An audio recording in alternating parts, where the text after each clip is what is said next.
적빈, 백신혜. 그의 둘째 아들이 매촌이라는 산골에 장가를 간 후로는 그를 부를 때 누구든지 매촌댁 늙은이라고 부른다. 늙은이라는 위에다 매촌댁이라고 특히 댁자를 붙여 부르는 것은 이 늙은이가 은진송씨인고로 송우암 선생의 후예라고 그 동리에서 제법 양반 행세를 해오던 집안이 친정으로 척당이 됨으로써의 부득이한 존칭이다. 그러나 지금에 와서는 존칭으로 댁자를 붙여준다고는 아무도 생각지 않았다. 아무래도 매촌댁 늙은이 하면 의뢰이 더럽고 불쌍하고 남의 일 해주는 거지보다 더 가난한 늙은이다 하는 멸시의 대명사로 여기는 것이었다. 그뿐 아니라 요즘에 와서는 매촌 늙은이라고 댁자를 쑥 빼고 부르는 사람도 있어졌다. 그래도 늙은이는 그것을 노엽게 생각할 만한 양반에 대한 애착심이 낡아빠져서 아무런 생각도 느끼지 않았다. 몇 해 전, 그가 늘 허드렛 일을 해주러 다니는 그 독립 면장의 집 아들이 장난말 끝에 늙은이 이름이 뭐요? 하고 물었다. 내 말인가?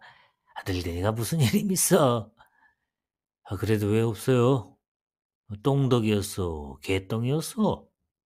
하며 놀려대는 것이었다.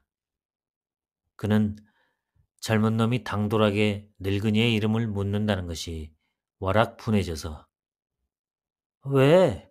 나도 예전에는 다 귀하게 큰 사람이요. 우리 할아버지는 송우암 선생의 자손이요. 그리 문장이라오. 내 이름도 할아버지가 귀한 딸이라고 귀남이라고 지었다오.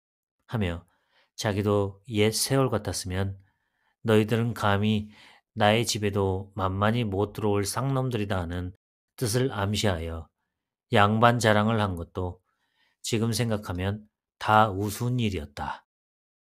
돈 없고 가난하면 지금 세상은 이런 것? 이라 하는 것만은 날이 갈수록 더 똑똑하게 알려질 뿐이었다. 가난하다면 이 매촌댁 늙은이보다 더 가난할 수는 없는 것이다. 거의 맏아들은 오래전에 죽어버린 자기 남편과 마찬가지로 돼지라고 별명을 듣는 멍청이였다. 모든 일에는 돼지같이 둔하고 욕심 많고 철딱선이 없고 소견 없는 멍청이면서도 술 먹고 담배 피우는 데는 일당백이었다. 그래서 남의 집에서 품팔이라도 하면 돈이 손에 들어오기 바쁘게 술집으로 쫓아가는 것이었으므로 몸에 입은 옷이라고는 자칫하면 감추는 물건이 벌렁 내다보일 지경이었다. 그 동생은 28에 남의 집에서 고용사리를 모았던 명량돈으로 매천으로 장가를 들고 얼마 남은 것으로 형대는 돼지도 장가를 들여주려고 했으나 눈 빠진 사람이 아니고는 그에게 딸을 내어줄 사람이 없었다. 그러나 이렇게 못난이 돼지라도 사이를 보려는 사람이 있었다. 그는 20살이나 먹도록 시집 못 보내고 둔 벙어리 색시의 아버지다. 돼지는 벙어리라고 하므로 생각할 인물이 못 되어 계집 얻는다는 것만이 좋아서 싱글벙글하며 넓적한 콧구멍을 벌렁거리며 장가를 들었다. 늙은이는 아들 둘을 다 장가 보내고 나니 이제는 걱정할 것이 없다고 생각했으나 장가를 보내고 나니 걱정은 더 많아졌었다. 돼지는 한날 한시로 술만 찾아다니고 벙어리는 매촌의 아내와 같이 있는 늙은이에게 와서 배고프다고 우는 것이었다. 벙어리는 매촌의 아내와 같이 있는 늙은이에게 와서 배고프다고 우는 것이었다. 매촌이는 장가든 후에도 고용살이를 하는 고로 그의 아내는 늙은이와 날만 새이면 남의 집으로 돌아다니며 일해주고 밥 얻어먹고 해야 살아오므로 고용살이로 받은 돈은 그대로 남겨두게 되었다. 남겨둔다 하더라도 1년에 10원 내외이나 늙은이는 백만 재산같이 귀중히 여겨 몸에 걸칠 옷 한 가지 바꾸어 입을 것이 없는 것은 생각할 줄도 몰랐다. 아주 옷이 없어지면 산골로 돌아다니며 무명배 짜는데 품팔이를 한다. 산골에서는 예전과 같이 아직까지도 제 손으로 옷감을 짜는 것이다. 한 피를 짜면 무명배 몇 척씩을 삭으로 받아가지고 며느리와 한 가지, 자기 한 가지씩 옷을 해입는 것이었다. 때로는 벙어리도 데리고 다니며 일을 거들어주며 밥을 얻어 먹이기도 하는 것이었다. 밥 한 끼 얻어 먹는다는 것이 무슨 큰 품삯이나 받는 것 같이 그들 셋은 뼈가 부스러지도록 일을 해주고 돌아다녔으나 그래도 별 걱정은 없었다.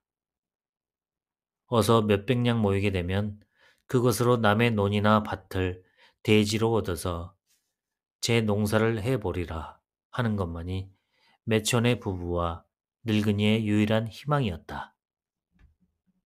매촌이가 장가든 지 4년 만에 이럭저럭 뼈를 깎아 모은 돈이 2원 모자라는 60원이나 되었다.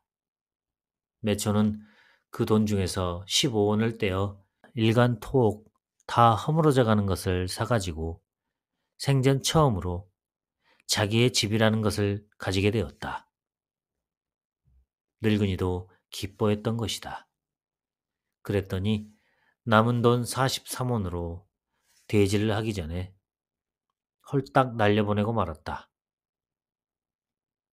동리에서도 똑똑하고 잘하는 신용 있는 매촌이었으나 한꺼번에 많은 돈을 쥐고 보니 가뜩이나 마음이 벙벙한 데다가 돈 냄새를 맡고 다른 동리 알부랑 노름꾼들에게 속아 넘어서 하룻밤에 후딱 날려보내고 만 것이었다. 매천은 두 눈에 불이 켜고 뼈가 녹은 것 같이 쓰라리게 아까워서 죄 없는 담뱃대만 힘껏 두들겨 부수었다. 손에 쥐인 것 같이 믿고 믿었던 농사하는 그들의 꿈은 그대로 애처롭게 물거품으로 돌아가고 말게 되었으므로 늙은이는 온 밤이 새도록 아들을 조르며 죽는다고 목을 놓고 우는 것이었다. 죽일 놈들, 토종놈들, 내 돈 40원을 그대로는 못 먹을 것이다. 매초는 딱 버티고 앉아 이를 갈았다. 그러나 한 번 낚인 돈이 아무리 간장을 녹인들 도로 제 손 안에 들어올 리가 없는 것이었으나 그래도 매초는 제 돈 찾으러 매일같이 노름판에 드나들었다. 그러는 중에 그는 제 자신도 모르는 사이에 어느 동리 알탕 노름꾼으로 변하고 말았다. 단순한 매촌이었던 만큼 그의 변화는 쉽고 빠른 것이었다. 늙은이와 며느리는 태산같이 믿었던 매촌이가 그 모양이 되고 오직 하나 희망이었던 제 농사 짓는다는 것도 꿈으로 돌아간 후 죽지도 살지도 못할 뻔에 끼어 한결같이 남의 집에 다니며 입만은 살아갔다. 1년 12달 남의 솥에 익혀낸 것만 얻어먹는 그들이라 비록 일은 해주고 먹는 것이라 해도 동리 사람들은 공밥을 먹이는 것 같이 그들을 천대하는 것이다. 늙은이에게서 매촌댁에 댁자를 쑥 빼고 매촌 늙은이로 붙이게 된 것도 이때부터이다. 큰아들 돼지나마 이제는 심을 채울 나이도 된 지 오래였건만은 그는 술 한 잔이면 제 목이라도 베어줄 작자였으므로 죽도록 일을 해주고도 술만 얻어먹고 그대로 오는 것이었고 벙어리는 또 저대로 밥만 얻어먹고는 죽을 똥 살 똥 일을 해주는 것이었다. 그러나 이 중에도 불행히 하나 더 덮쳐 돼지는 그 마을에서 쫓겨나게 되었다.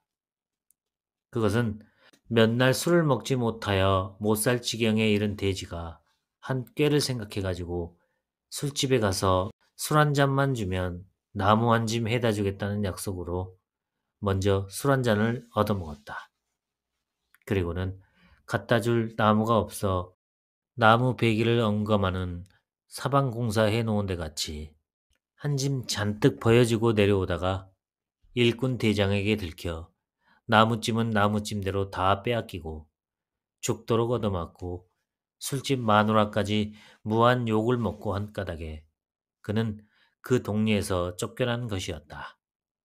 그 길로 매촌에게 왔으나 매촌이 역시 알부랑 노름쟁이라 하는 수가 없었다. 그래서 그는 하는 수 없이 오리가량 떨어진 동리에 가서 남의 집 겹방살이로 들어갔다. 방세는 내지 않더라도 그 집의 바쁜 일은 거들어주겠다는 약속이었다. 그러나 당장에 입에 넣은 것이 없었으므로 벙어리를 두들기며 바보도 오라고 하는 것이었으나 벙어리는 이미 당삭이 된 커다란 배를 가리키며 서럽다는 듯이 우는 것이었다.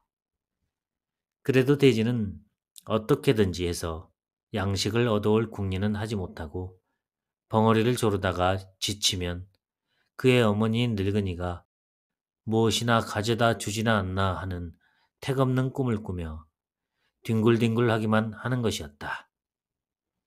이따금 담배 생각이 나면 들에 나가서 실랭이의 꽃을 따다가 대에 넣어가지고 쥐새끼 소리를 내며 빨아대는 것이었다.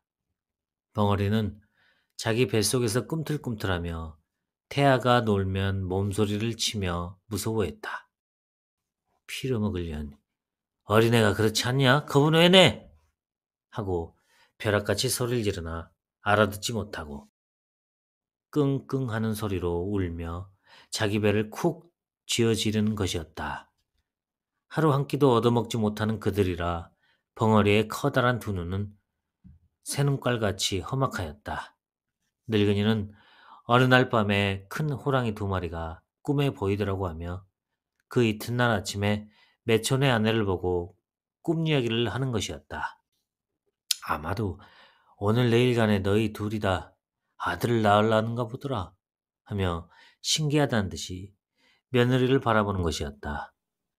매촌의 아내도 벙어리와 같이 당삭이 있다던 것이었다. 한꺼번에 둘이 다 해산을 한다면 이 일을 어쩔까? 작은 며느리는 그래도 해산 후에 먹을 것이나 준비해 주었지만은 저 벙어리를 어떻게 혼자 생각하다 못해 노란 것, 흰 것, 검은 것이 한데 섞인 몇 가락 안 되는 머리를 손가락으로 감아서 꽁쳐매고 누덕누덕 집은 적삼에 걸레 같은 몽당 치마를 입고 빨리 집을 나섰다. 그는 그 길로 바로 단골로 다니며 일해주는 집들을 돌아다니며 사정 이야기를 하고 얼마만큼만 구워주면 나중에 그만큼 일을 해주리라고 애원을 해도 한 집도 시원하게 대답하지 않았다. 뭐다 그 늙은이는 참 그런 이들을 자식이라고 걱정을 해? 먹일 것도 없을 줄 알며 어린애는 왜 만들었어? 하고 비웃고 핀잔 주고 놀려주고 할 뿐이었다. 늙은이는 이지러지고 뿌리만 남은 몇 개 남지 않은 이빨을 드러내며 하고 고양이같이 웃어 보이는 것이었다. 웃으면 골마 비틀어진 우붕 뿌리 같은 그 얼굴에 누비질한 것 같이 잘게 깊게 잡힌 주름살이 피며 주름 사이에서 햇빛을 보지 못한 살이 받고 지운 것 같이 여기저기 드러나는 것이었다. 그러게 말이지. 자식놈들이 못쏠 놈이지. 그저 벙어리가 불쌍해서 그러는 거요? 하고는 다시 한번 웃어 보이고 돌아서 나오는 것이었다. 그는 행여나 하는 생각으로 마지막으로 또 한 집에 들렀다.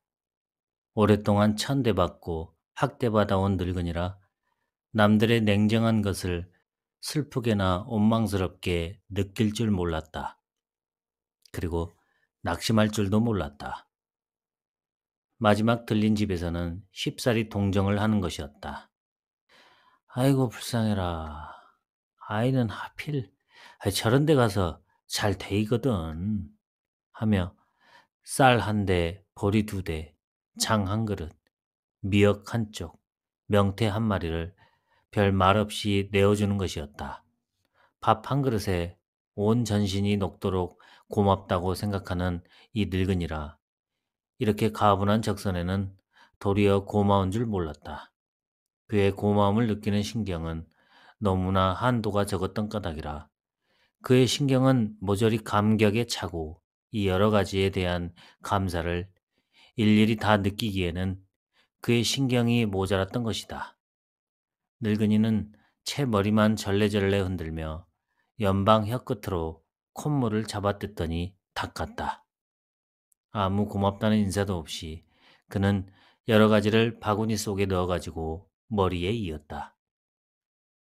그 집을 나와 한참 대지 있는 마을을 향해 걸어가다가 그는 힐끔 한번 뒤를 돌아보고는 얼른 바구니에서 명태를 끄집어내어 품속에 감추었다. 이것은 작은 며느리 해산하거든 주지. 그는 벙어리만 중하게 생각하는 것 같아서 명태는 감추었다가 작은 며느리를 주려는 것이었다. 돼지가 있는 방 지게 문을 덜컥 열어젖히니 방 안에서는 더운 짐과 쾌쾌한 냄새가 물씬 솟았다. 돼지는 혼자 방에 누워있다가 부시시 일어나 앉았다. 그게 뭐요? 배고파라. 하며 힐끔 아래서부터 옆으로 늙은이를 쳐다보는 것이었다. 그 모양이 정말 돼지 같아서 늙은이는 속으로 쓴웃음을 쳤다. 방안 모양도 돼지우리 같았거니와 그의 느린 동작과 조그만 눈이 살그머니 흘겨보는 상은 병들은 돼지 그대로였다. 다만 한 가지 참돼지처럼 살이 툭툭 찌지 않은 것만이 다를 뿐이었다. 늙은이는 지긋지긋하게도 머머 망나니인 두 아들을 원망이나 미워하는 것도 이제는 그만 지쳐서 그대로 잠자코 방으로 들어갔다. 그게 뭐요? 입 가장자리가 뽀얗게 침이 타 붙는 것을 손등으로 슬쩍 닦으며 배고파 못 견디겠다는 듯이 재차 묻는 것이었다. 늙은이는 혼자 중얼거리며 연방 채머리를 절레 흔드는 것이었다. 작은 며느리는 해산하면 먹는다고 쌀 5대, 보리 한 마리를 준비해 두기라도 했거니와 벙어리는 지금 당장에 굶고 있는 판이니 그 일이 난감하였다. 무엇이야 아무것도 아니지. 젊은 것이 해산을 하면 무엇 먹으려고 밤낮 이러고만 있어.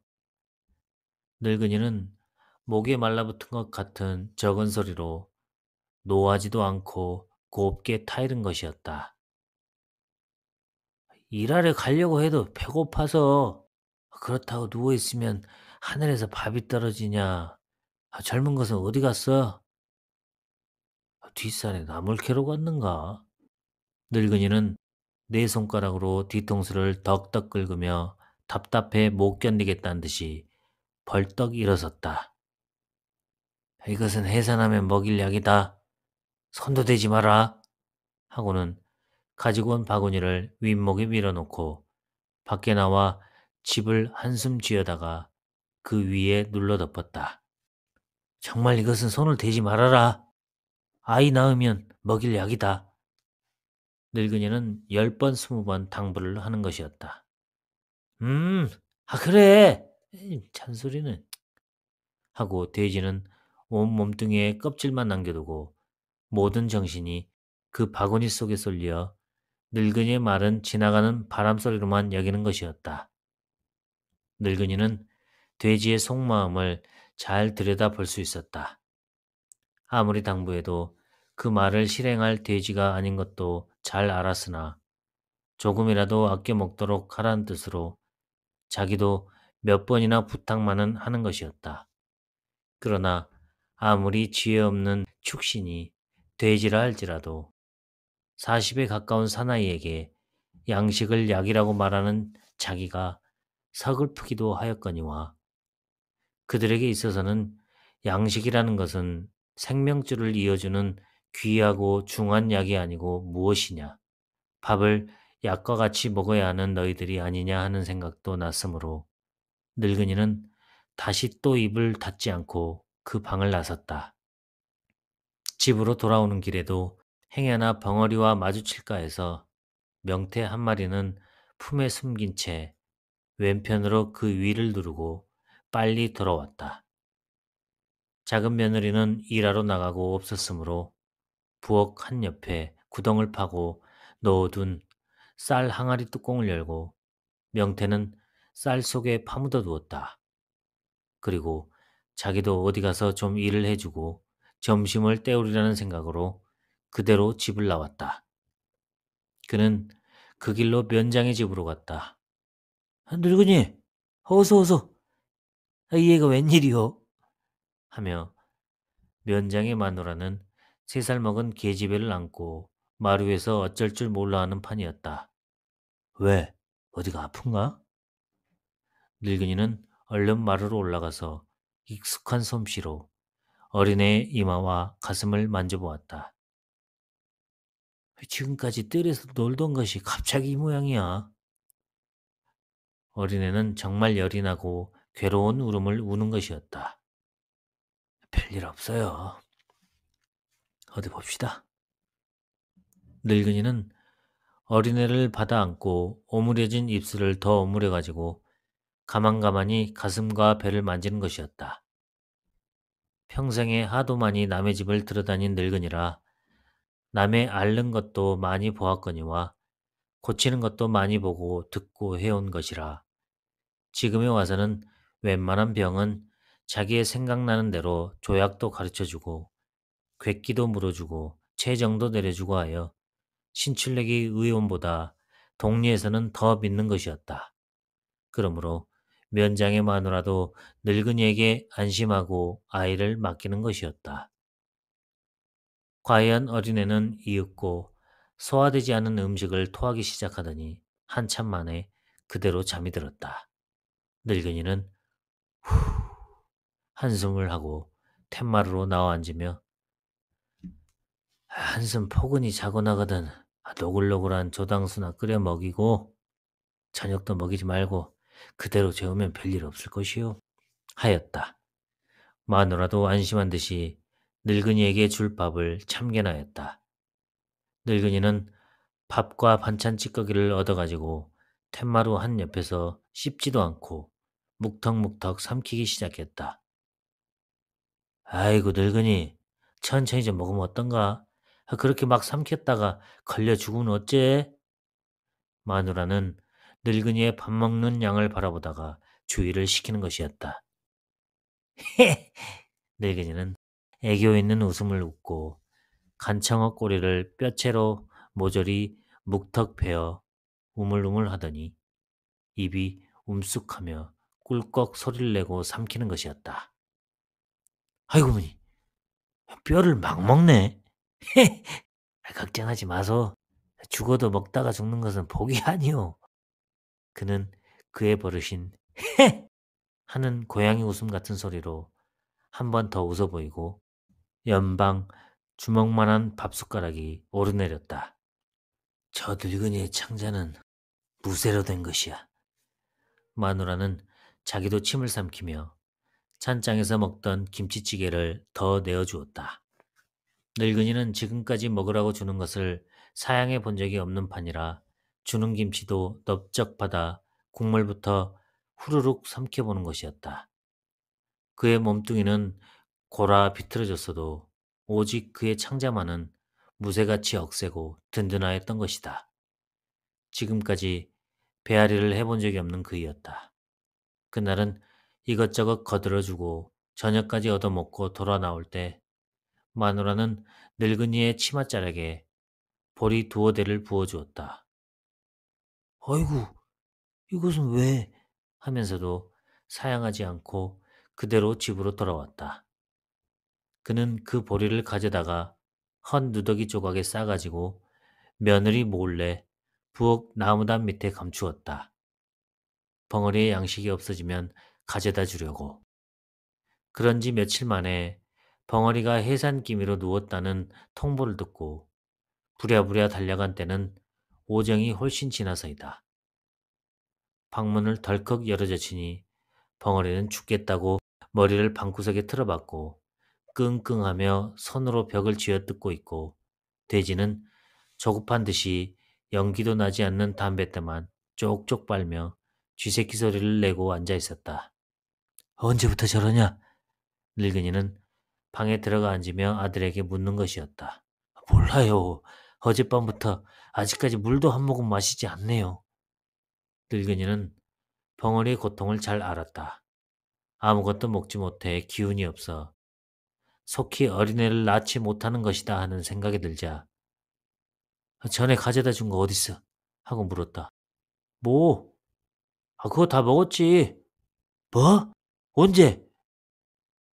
늙은이는 기가 막혔다. 그까지 쌀 한 대, 보리 두 대를 먹는다니 입에 붙일 것이나 있었으리오마는 미역까지 다 먹었다는 말에 와락 속이 상했다. 빌어먹을 놈. 그것을 죄다 먹다니.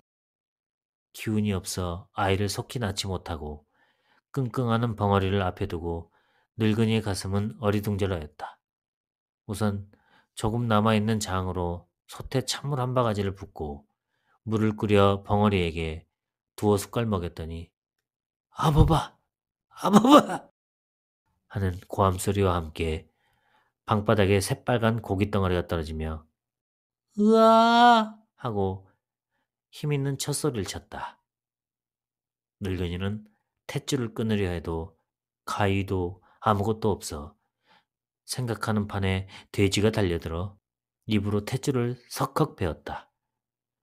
방바닥이라 해도 문 앞에 다 떨어진 사리짜리가 손바닥만치 깔려 있을 뿐이었으므로 어린애는 맨 흙 위에 그대로 누워 새빨간 팔과 다리를 꼬물락거리며 입술을 오물락거리고 있었다. 늙은이와 돼지는 얼른 어린애의 다리 사이를 헤치고 보았다. 조그만 무엇이 달리어 사나이라는 것을 뚜렷이 증명하고 있었다.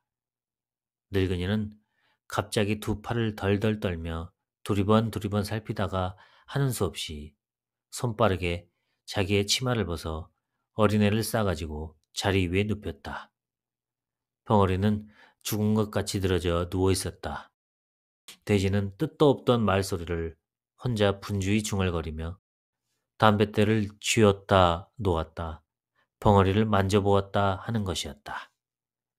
늙은이는 잠시 가만히 앉아 63세 처음으로 보는 손자라 그런지 그의 가슴은 감격에 꽉 차가지고 웬일인지 눈물이 줄줄 흘러내렸다. 연에서 안태를 낳자 그만한 피를 감당할 수 없어 떨어진 가마니 쪽에다가 태를 움켜담아 돼지를 시켜 뜰 한 옆에 가서 불사를 하고 시켰다. 저것을 무엇을 먹일까? 늙은이는 자기 집 나무 밑에 감추어둔 보리 두 대가 생각났으나 지금 그것을 가지러 가려 하니 몸을 빼서 나갈 수 없고 돼지를 시키려니 작은 며느리에게 들킬까 걱정이 되어 자기 팔이라도 베이고 싶었다. 그럴 때 집주인 마누라가 이 모양을 알아채고 쌀 한 그릇을 주는 것이었다.